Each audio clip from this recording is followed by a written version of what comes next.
All right, so the big thing right now. My father passed away about 3 years ago. I'm sorry to hear that. And I know that you guys, thank you. I know that you guys have been talking to people about finding counselors, finding therapy, and you have mentioned a couple of websites. Yes. The problem is that, like, going to those websites, you don't always find someone, like Montana, we're pretty rural up here. Just got so 100 you don't likes, always yeah. find... Go ahead. Oh, sorry. You don't always find, like, someone up here that is not religious when you're just trying to find, like, a secular person to talk to. I've been going to a couple of grief counselors, and I've been asked some very awkward questions repeatedly, like, where is your father now? What is happening to him? And just things along those lines. So is it appropriate to go to a counselor or anyone? I mean, just you're looking for like a counselor, a therapist, or someone. Is it appropriate to go to them and actually ask questions about their religion, about their viewpoint? I would say it might be more to the point to say, listen, I'm not religious. If your counseling is religious, please tell me now because it will cause me to find another counselor. Yeah. Because there are people that are counselors that believe in a God and don't use their profession as a means of proselytization. Yeah. Proselytization. And I'm not sure if they were proselytizing, but it was still very awkward, you know. Yeah. Where's your father? And all right, so one of them even asked me, so how do you explain like near-death experiences, visions, things like that? And I hope you weren't paying for that. I hope you weren't paying them for their time to. Oh no! Thank goodness my insurance covered that. Well, Thank you, Obamacare, for that. I have never felt uncomfortable about Obamacare paying for therapy any more than I've. So what you're saying is not only do you work for the ACA, there's another. Never mind. Yeah. So Jay, what I want to kind of share here is I go to a therapist. I'm going to my therapist tomorrow.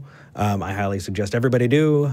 And therapists know. Yeah. And actually they know that fit that you have with them is crucial to you being able to move forward. You know, in cognitive behavioral therapy, if you're holding things back, if you feel uncomfortable about sharing something, then it's really, you know, it's impossible to get to the heart of things if you're not willing to go there with that person. And it is shallow. It can be shallow for a ton of reasons, but it's understandable. Maybe you don't have, maybe you're not comfortable sharing with something with them because of their gender or their age or, you know, a myriad other reasons that I have seen and talked to therapists about, and they go, yeah, you know what?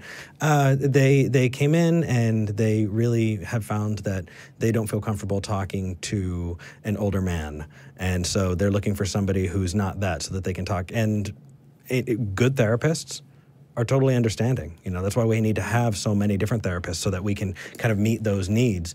It doesn't seem nice, but it's kind of the first therapy session for a lot of people is almost like a first date where you're finding out whether or not you match. And that's okay. Oh, yeah. Believe me, it's been very awkward. It sounds like a first date. Yeah.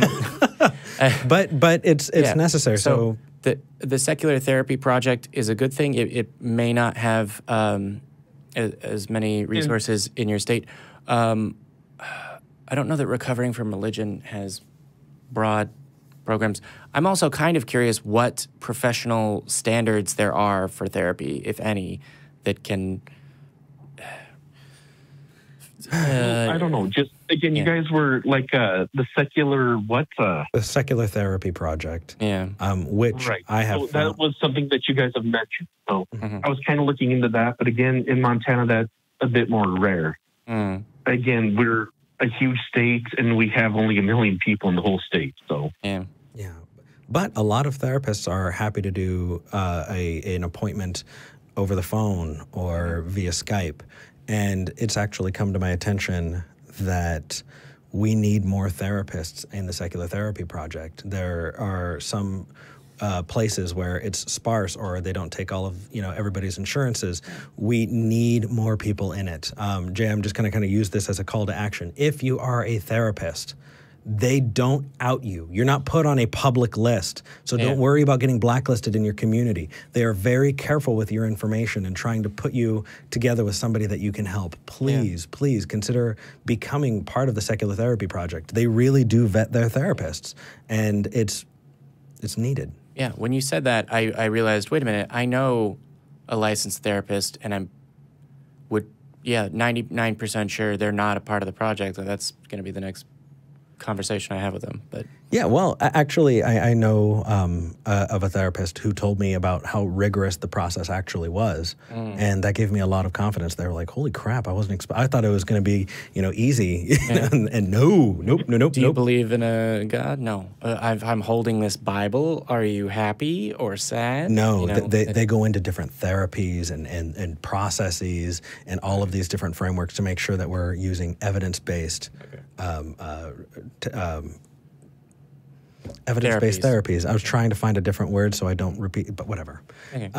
Jay, yes, this was a really, really long answer to a really, really basic question. Is it okay to ask about religiosity? Yes. Yeah, that's my big thing. And for people like me that are trying to figure this out, because I know there are other people out there that are having trouble dealing with grief. Yeah, so. It's like a first date, and if you come across a therapist who's angry and offended, awesome. You definitely don't want to go to that one. Yeah. You don't have to go on a second date. Yeah, you're good. But stick in there. And do I have just one more thing? If not, Jamie said something last week that kind of got under my skin. I'm probably sorry about that, but I don't know what it was. What's up? I want to know. Well, all right, so I am a science teacher, and I'm sorry, but about 25 minutes in, you said that our education system is failing everyone, and skepticism and critical thinking are not really taught. That statement is almost certainly overbroad. And yeah. So I want to make sure, I've listened to it a few times. I want to make sure that I was not overreaching, that I was not taking anything out of nuance, but I want to make sure that. I'm sorry.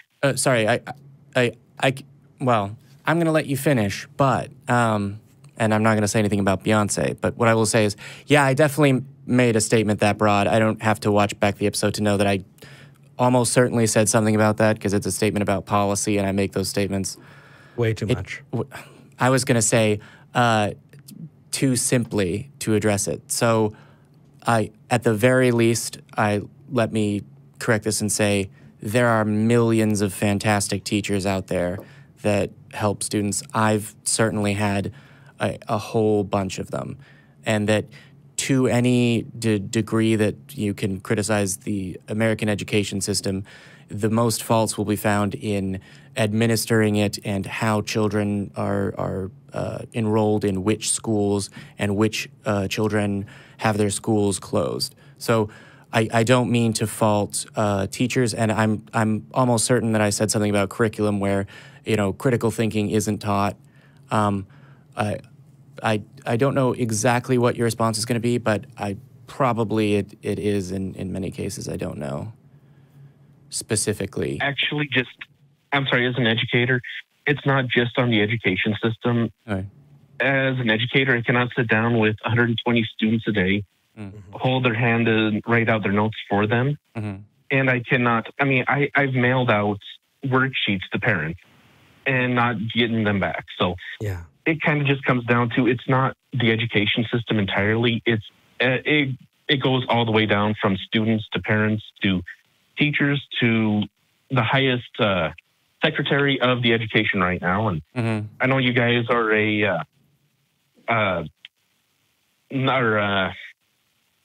501c3 or so I'm not going to mention anyone's names. Thank you. But up to you can actually. Yeah, I was going to say it's about elections. So you're fair to name the Secretary of Miseducation. I'm sorry, Betsy DeVos. You need someone in there that's actually been an educator, not someone that is in there for their personal gain. So yeah. I kind of want to just jump in a little bit because I've worked in public schools for years and years. You know more than I do. K through 12. And in my experience, Jay, you're right. I do want to lay blame at the a good amount of blame at the feet of those teachers who want their religious beliefs to come ahead of the education of their students. Because at least where I lived, that happened a lot. Yeah.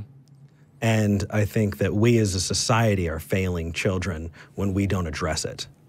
Now, that is not the case everywhere. And I'm sorry, I do agree with that. Yeah. And I think that the more we support those things as a society, because societally, we have so many other things that we're facing, and we're ignoring the needs of a not just comprehensive education, but a relationship with education. It's the way that we view teachers. It's the way that we view parental responsibility. It's the way that we as a society want to raise that child, because it takes a community. And all of those pieces need to come together, and we need to own it. Yeah. And so, thank you. That's what I was trying to say, is that it's not just on one system, it's on everyone. Yeah. It is, and we're fucking up. Because we have high expectations. Yeah. Well, it's not that we're not doing well in a lot of places, it's that our expectations are so high, and I want to keep them there, that we're going to keep pushing forward. And it's not because it's not for lack of trying. We're going to get there, brother. I mean, to be clear, literacy rates are good. As I haven't checked them recently. We had a presidential election. That means I probably should. But there are successes in education. To clarify, when I think about what teachers are paid and what laws exist that either allow or disallow, the training and recruitment of teachers and encourage that kind of thinking, I may be overly broad when I just say the education system, but I think of that as part of it. Yep. But certainly outside that, our culture around education of like, oh, teachers are, basically more expensive daycare centers is a thought that people have, which is... And they get 3 months off for vacation. That's not Which true. is ridiculous. Which is, okay, so it's not vacation. You have to work. No. Curriculums don't grow on trees. No, I working in schools, I know exactly how hard you work. And again, I am sorry. I am sorry. I did not mean for this to take that much time. I wanted to. It's important. Voice an opinion. That was all. Yeah, and that's how we get better. We need to admit when we overstep, and we need to find those places where we're wrong. Because holy shit, I want to be right, and Jimmy does too. Yeah. So and thank you for using the royal we instead of just naming me.